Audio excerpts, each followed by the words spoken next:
Is it a bird? Is it a plane? No, it's Super AB. That's AB de Villiers of South Africa, breaking more one-day cricket records. What a hero. And here's the man in action.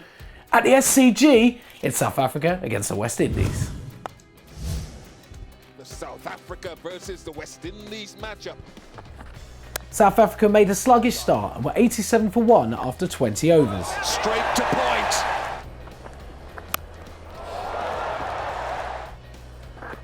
Hashim Amla and Faf du Plessis made 50s for South Africa.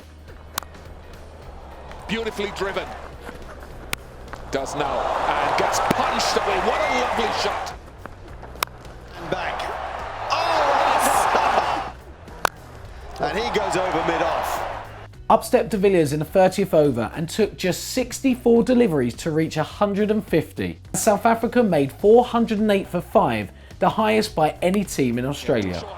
In reply, West Indies opener Chris Gale scored only 3 before he was bowled by Carl Abbott. Big shot. Only Dwayne Smith and Jason Holder offered any real resistance as leg spinner Tahir tore through the West Indies batting. Taken. Oh, what a catch. It's a tough shot.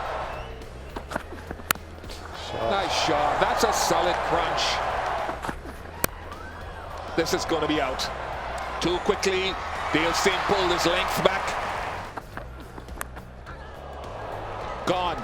That is the end of that. The finger goes up. South Africa. The West Indies finished a bad day on 151 all out.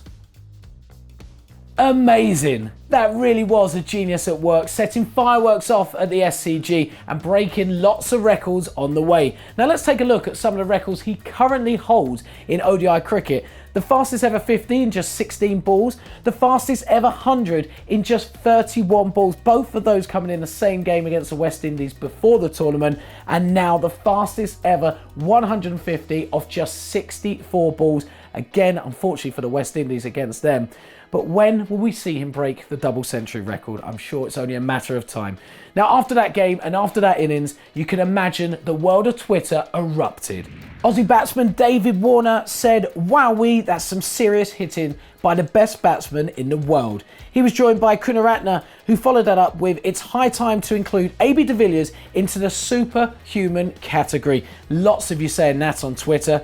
As well as England's Alex Howes said AB's batting was on a different planet.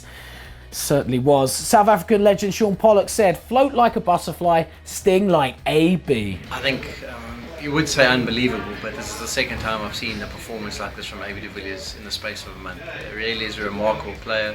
The fact that he's rated #1 in the world is so justified because he is so destructive. It's another example of how he scores 360 degrees around the pitch. And as a bowler, you've got to feel sorry for them. What can they possibly do? He really just is a brilliant talent, and he executes so perfectly well, and he's too humble. He said that he just got lucky. Well, it's the second time I've seen him get lucky in the space of a month, as I said. He's a class player. One of our viewers, Amit Gupta 0161, said, "Every shot is a treat." Feeling a bit sorry for Jason Holder. Yeah, we felt sorry for him too, but he did very well, showing a lot of character, coming out to bat and actually top scoring for the West Indies in the end there as well.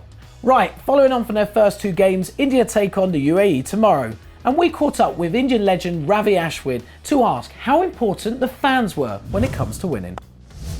Makes you feel at home. For starters, you know if you're going to really do well, these people are going to be behind you, and it's only about a feel-good factor. Whenever you step into another country, if you see your fellow countrymates and all that, it's going to be much more easier for you. They're going to really support you. Come what may. They have been great fans, to be very honest. Indian fans are wonderful. Come what may, whatever happens out there in the ground, they're turning out numbers for the next game to actually support you. So there are times we feel that we need to give back what they deserve, and thankfully we've done that over the last 4 or 5 years. We've done really well at the ICC events and given them back something to cherish. We hope we do it again. A great insight there on the importance of fans to the players. Now, in yesterday's show, we featured the top 5 costumes seen at the World Cup so far. And Larry the Leprechaun, not satisfied with coming third in that list, has decided to get himself a sidekick. How great was that? and we love getting your pictures, so keep them coming in. Simply comment below or tweet us with the hashtag CWC Daily. But that's it for today. Tomorrow, though, we've got a mighty fine show for you. It's the co-hosts in action, Australia against New Zealand, plus we've got India against UAE. I don't know about you, but I'm excited.